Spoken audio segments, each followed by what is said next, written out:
Hello and welcome to this track analysis video. Today we're going to be taking a look at the brand new track called Raw by MPH. And there's been quite a few people who have asked for MPH tracks down in the comments. Now one quick thing to talk about before we get going, we have recently just partnered with Splice. So all of our current and new students get access to a Splice student membership. You can check it out in the link in the description below. And without further ado, let's get into the video.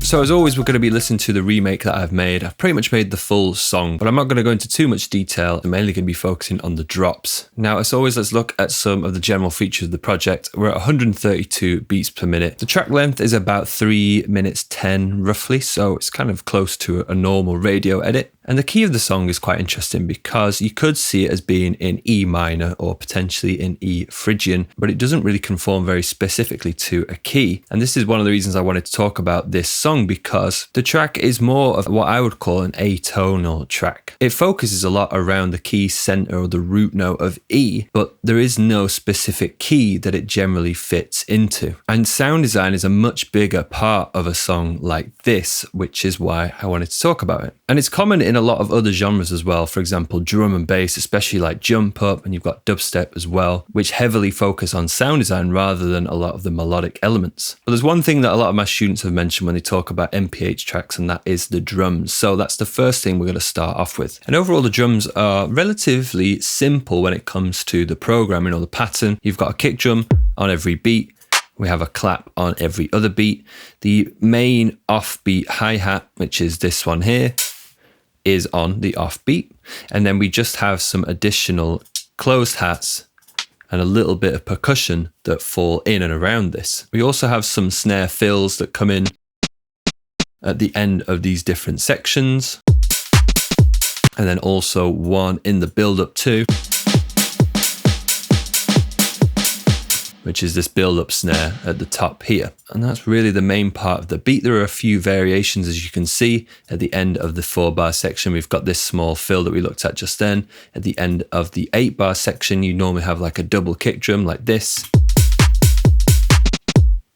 We also have sections where the hi-hats don't play as well. The only big difference I can really hear is between drops 1 and drops 2. In drop 1, there's a shaker loop in there, which is quite quiet, but then it gets raised up a little bit in volume during drop 2 over here.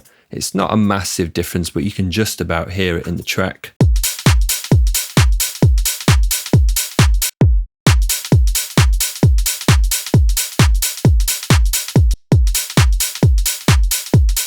Very, very subtle, but there is definitely a difference between those two. And the key important part about all of these drums, as you can see, is the velocity changes. So you can accent, for example, this note here compared to the one before, which is lower in velocity, and that one too. And that's a really important part of getting your drums sounding really nice and natural. Of course, another big part of the track is the swing. We're on 16th note swing at 66, so it's relatively strong. And if we turn this off, as always,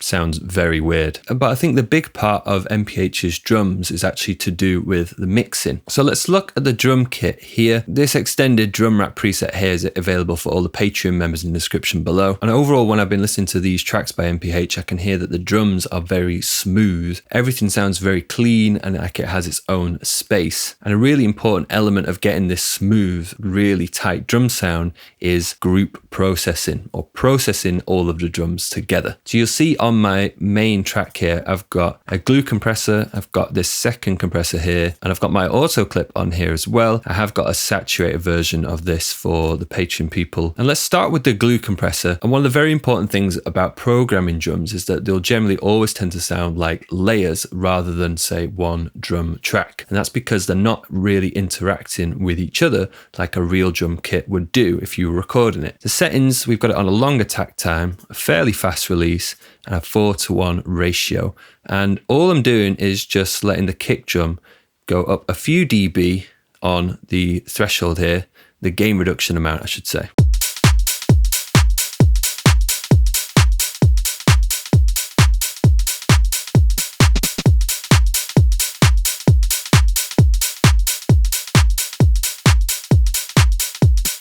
I've I've also got this compressor on afterwards, which I'm using for parallel compression. Very, very low threshold, fast attack and fast release. And I've got the dry wet set very, very low.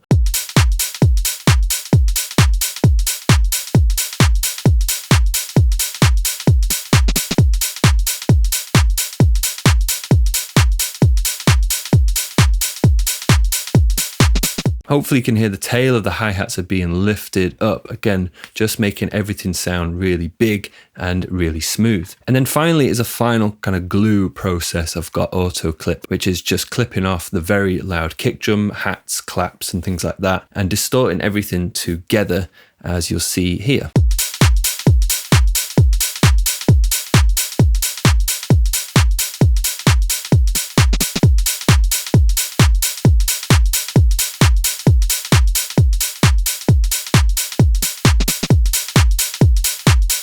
Adds a little bit of extra distortion, but you can't really hear that in the mix. Now, if you've not seen Auto Clip before, this is a plugin that I've made and made a tutorial on it, either on one of these two sides of the screen. And it's available now. You can buy it on our website too. So let's move on to our instruments. And the instruments that we've got in here are basically these 5 layers.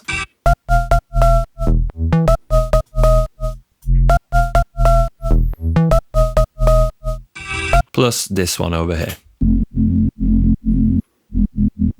And this is what I was referencing at the beginning of the video, where we don't have a heavy focus on the melodic elements of our track in terms of like chords and theory and getting the right intervals and all that stuff. There's a much heavier focus on sound design and jumping between different instruments to create our variations or our excitement in the track. And in these elements, we've got the top lead up here,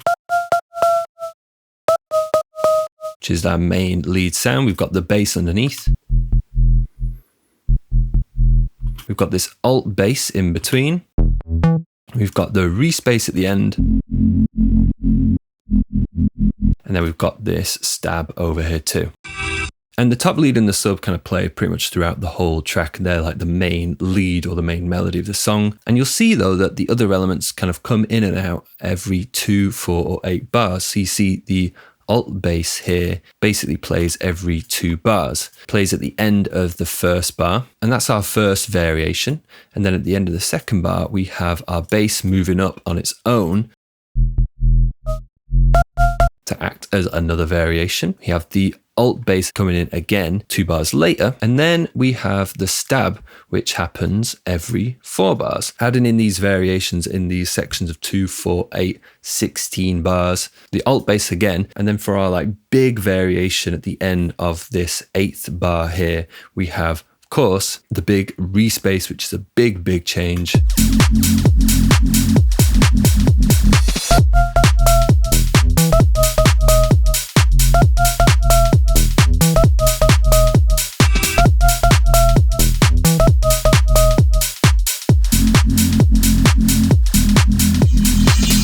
And there's quite a contrast in between the different tones, of course, as well, of those instruments. But if you're trying to do something like this, you need to have quite a wide variety of synthesizers, synthesis types, samples as well. And that will create that variety that maybe you are lacking because, for example, our top lead here is really only playing 1 note. And they never really overlap at any point, these instruments. There's always just one of them playing at one given time. And then we also have the vocals, of course, which again, can't really play due to copyright, that fit in a lot of these gaps or lay over with some of the variations here too. So let's focus on the top lead up here then. Musically, as you can see, the top lead is just 1 note. There is a little bit of a trick, as we'll come on to in a minute, with the pitch bend, and this is the whole phrase in one.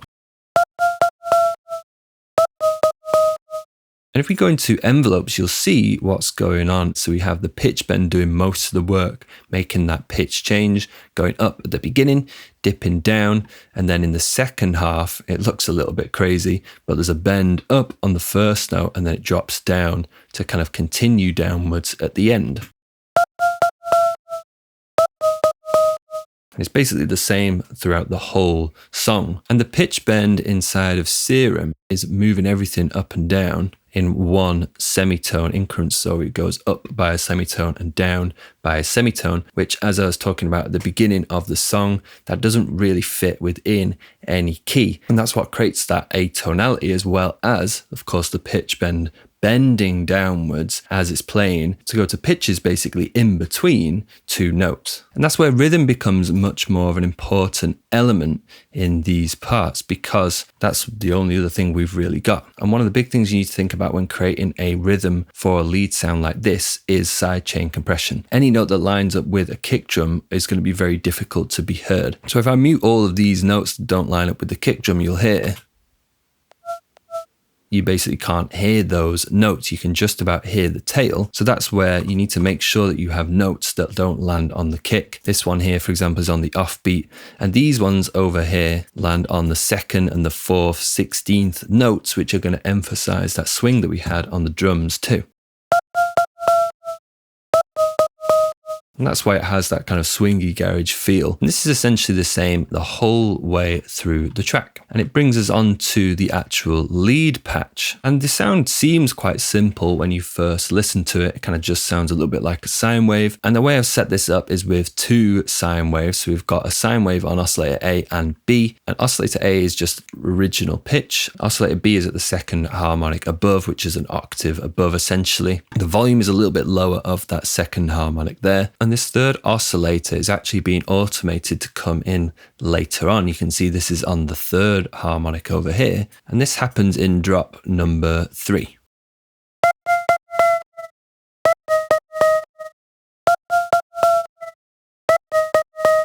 That third harmonic is controlled in the macro here, and it's much lower than the other two oscillators as well. But the one thing I kept hearing in this sound is it has this really heavy pluck at the beginning. So I've done a few things to recreate that. And the first thing I've actually done is I've set the phase on all of these to be 0 on the random phase, but at 90 degrees on the phase start position.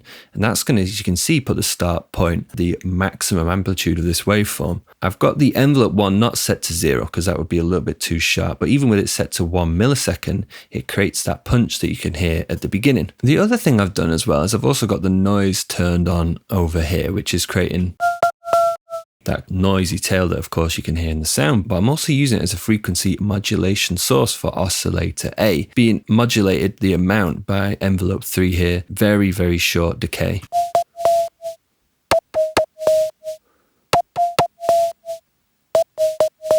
You can hear it's just adding that like noisy thump at the beginning. I didn't end up using any filters. Envelope 1 looks like this. You've got that 1 millisecond attack, you've got no sustain and a 430 millisecond decay and a little bit of a release too as well. And that does bring us on very nicely to the effects. This is where a lot of the punch actually comes from. So I've got a little EQ here at the top, but the main thing is the multiband compression. If we turn this off,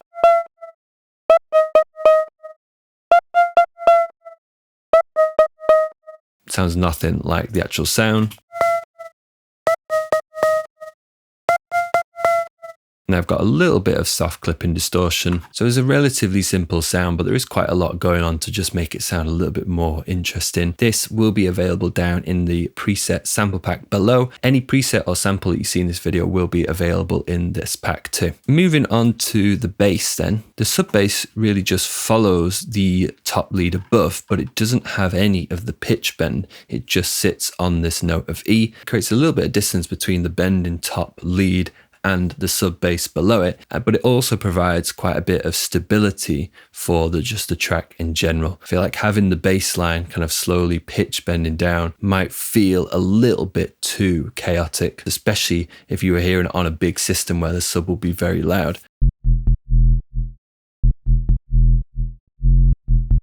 And it just moves between the note above E, the F, and back down. As we said before, it has this little movement up at the end of this section here too.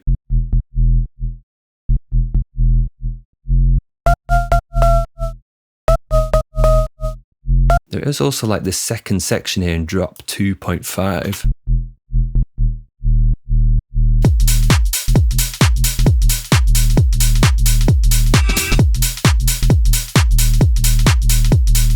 which I think is really just to break up that top lead so it doesn't get too repetitive. Nothing really special going on with this, just going from the E down a step now to D sharp, which again is that weird thing that doesn't make it really fit within a key. And the sub bass is also quite simple. It's just a square wave with a filter on to make it sound like a sub bass. Volume envelope, a little bit of an attack, full sustain, and a little bit of release. I do actually have some drive on the MG low of 24 here and a little bit of resonance. Cutoff is at 879 Hertz, and the keyboard tracking is also turned on. Now let's take a look at the alt bass underneath, which is this. And this alt bass literally just plays these notes of E at different octaves. And it's pretty simple, but this is quite good because if you play another note instead of just these octave notes, you might give a hint as to a slightly different key than maybe you'd want to. And the patch is also relatively simple too. We've got a square wave again, but like we were talking about before, that slight change in tone between some of these different instruments, I've added in this wavetable here, which is just simply a second and the fourth harmonic. And these will just make it sound a little bit more like a saw wave, but not completely. So with that off, and then on.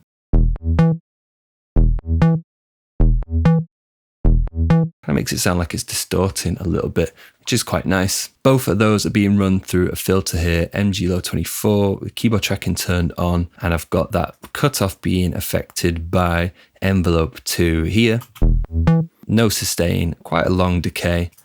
Envelope 1 is very similar as well. In the effects section, we've got a distortion here, tube, we've got a multi-band compressor, and we've got a little bit of hyper dimension expanding just to add a little bit of width to our sound. And this brings us on to this Reese Bass here. Again, this is quite tonally different to a lot of the other sounds that we have in the project. This is the only really majorly detuned sound with unison that is used, which contrasts to the top and the sub lead above. As you said before, the notes that it plays are just going from the F above our E down to the E. But the interesting thing about this bass, which I've heard in some other MPH tracks as well, and that is the case with a lot of these new UK garage basses that you hear, is the way the sound has been created does actually add this element of melodic content to the track. And the patch here, we've got two oscillators. One's just a saw wave with two unison, quite a high detune, and the other one is this custom waveform, which is just the fifth and the sixth harmonics that I've added in. They're also being unison as well. If we turn oscillator B off, fairly standard like Reese saw detune sound, and we turn this on, they're just adding that tone that you can hear, that pitch that's higher up. They're both being run through filter 1 here. Just got a little bit of resonance, cutoffs 1200, keyboard tracking turn on, and the drives turn up a little bit as well. And again, quite a drastically different tone to anything else that we've heard in the track already. In the effects section, I've just got two multi-bands on here.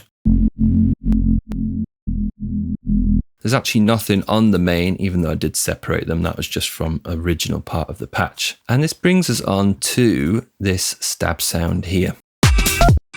And you might have heard this stab sound before in quite a lot of other tracks. The original sample comes from A Day in the Life by Black Riot, which is Todd Terry, who's a very famous producer. And there's a little bit of controversy over where this sample originally came from. But this is what the Black Riot sample sounds like originally. I mean, to me, it definitely sounds like it's been sampled from somewhere else. All I've done is I've dropped that sample into here, taken the first chord that you can see, played it in a sequence. I did have to detune it up by 31 cents to get it a little bit more in tune. And now we move on to the sound effects, starting with this one here, the clap sound effect. And this happens in the second drop here.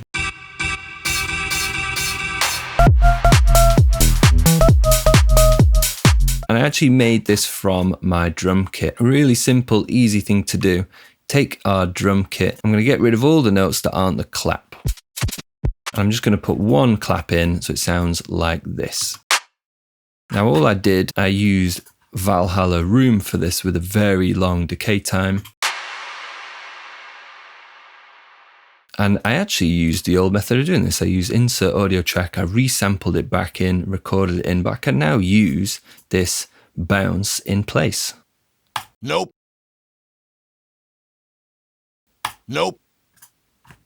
Maybe not. So I'm going to have to add an audio track, set this to be resampling, and I'm going to record this in.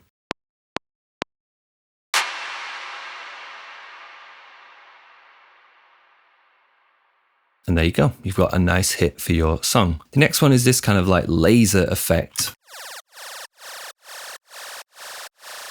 It has a bit of automation on macro 1 here. We've also got this big riser. Again, I'm using macro 1 to create this kind of square wave. We've got some noise and a filter that slowly opens up. And using macro 1, you can basically create whatever you want with this. If we bring this back down,